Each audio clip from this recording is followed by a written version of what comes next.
Welcome back to our donkey story time today. I have two very snowy donkeys with me today, as you can tell. I think they're wearing more snow than was even outside so far. I hope you're getting a chance to enjoy that a little today as well. We left off, if you remember, with Ralph at the bottom of a gopher hole, and he is hiding out there, hopefully trying to stay away from that ferocious guard dog that did not want him on Happy Acres Camp. You remember, Allie? So we left off with Chapter 3, An Educational Toy. Let's see what the toy is all about. Ralph did not rest long. "On your feet, Mouse," said the gopher, appearing from the dark recesses of the gopher run. "You can go now." "Do I have to?" pleaded Ralph, nervously eyeing the gopher's long, curving teeth. "I've come a long way, and I need a day's sleep." "Go on, beat it." The gopher stared at Ralph with his nearsighted eyes. "This is my run, and I don't want it cluttered up with mice." "Please," Ralph tried to sound pitiful. "I'm just a little mouse, and I've had a long, hard trip." "I know you mice," answered the gopher. "You are little and you look helpless, but when you move in, you take over."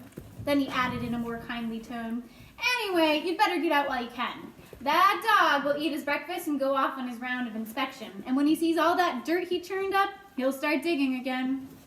"Maybe you're right," admitted Ralph, who was not eager to share a tunnel with a grouchy gopher.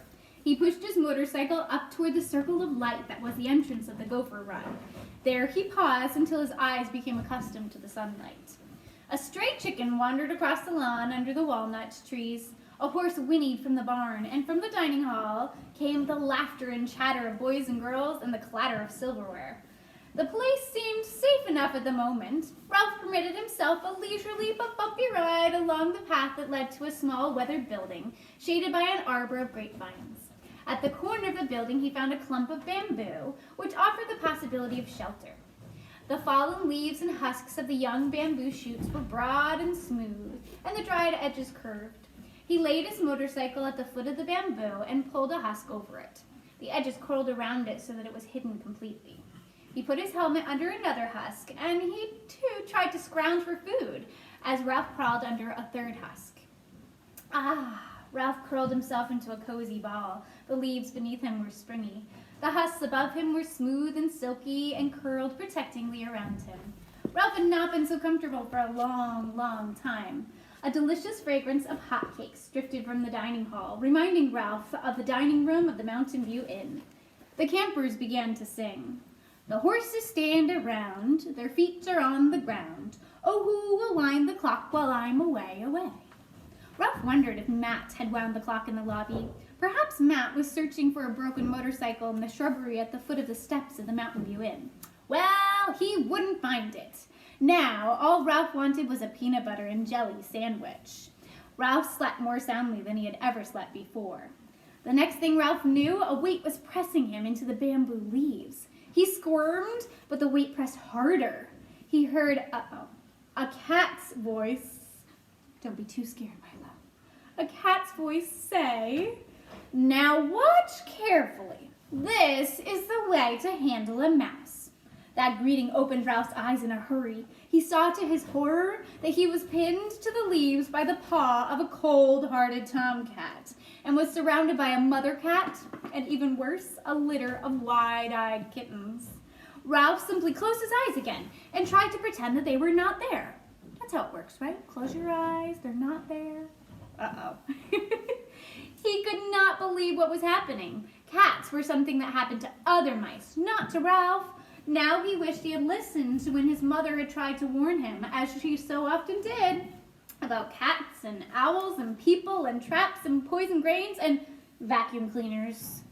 "Children, pay attention," said the mother cat to her kittens. "A live mouse," no eating the book during story time, Ollie, no eating the book. "A live mouse is an interesting and instructive plaything." Like our book is today, I guess. My friends, there's no eating the book during story time. Back in your spaces, everybody's got to listen. Ralph felt quite miserable enough without having to be educational as well. "Now watch this," said the tomcat. The weight was removed from Ralph's body. A paw scooped him up and tossed him into the air. Nothing like this had ever happened to Ralph before. He landed on his feet and stood, frozen with terror, facing the cat. He waited with every muscle tense for the cat to pounce, but nothing happened. The cat, who wore an interested expression on his horrible, furry face. Don't listen. It's okay. On his horrible, furry face, simply sat and watched. Ralph was aware of the campers leaving the dining hall and scattering to different parts of the camp, but he dared not look at them. If he watched his chance, he might be able to make a run for it. The cat, apparently distracted by a butterfly, glanced away. Ralph leaped for freedom, only to be brought right back down to earth by a paw. "That's the way to do it," said the tomcat. "Mice are not bright creatures who are easily fooled." Ralph lay limp and still, the cat's evil claws curling around his body. If Ralph moved even a hair's breadth, he would be stabbed in 5 different places. "Maybe if I play dead, they will go away," he thought. Children walked in and out of the screen door nearby, but no one came to the rescue of the small brown mouse behind the bamboo. "He's trying to play dead," explained the tomcat, "but I can feel his heart beating beneath my paw." Unfortunately, there was nothing Ralph could do about his heartbeat. If he got away from this cat, he would be a better mouse. He would listen when his mother warned him about cats and owls and people and traps and poison grain and vacuum cleaners. He would set a good example for his little brothers and sisters and cousins. "Children, forget that butterfly and watch closely," instructed the mother cat. "This is called the scoop and toss play," explained the tomcat. And the next thing Ralph knew, he had been scooped up by the cat's paw and tossed into the air. He managed to land on all 4s in the bamboo leaves, but he was too terrified of that clawed paw to move.